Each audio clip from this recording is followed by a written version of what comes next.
It's a semi-sultry day in mid-July. When I was a kid, my parents grew moonflowers, and moonflowers have a big white blossom, big trumpet flower. It opens in the evening. It's very fragrant. It was a childhood memory, so I thought, I'll plant some moonflowers. And I did, but I didn't realize how weedy it can become and just so aggressive and taking over everything. So I don't have a lot of space. So I'm taking out my moonflowers. Sometimes you just have to say, I've got to get rid of this, and it might take a couple seasons for me to dig it all out, but that's my objective.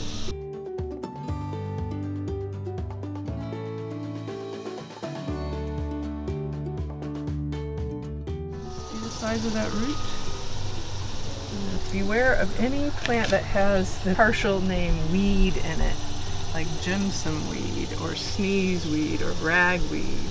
It's a dead giveaway. Look at the size of that thing.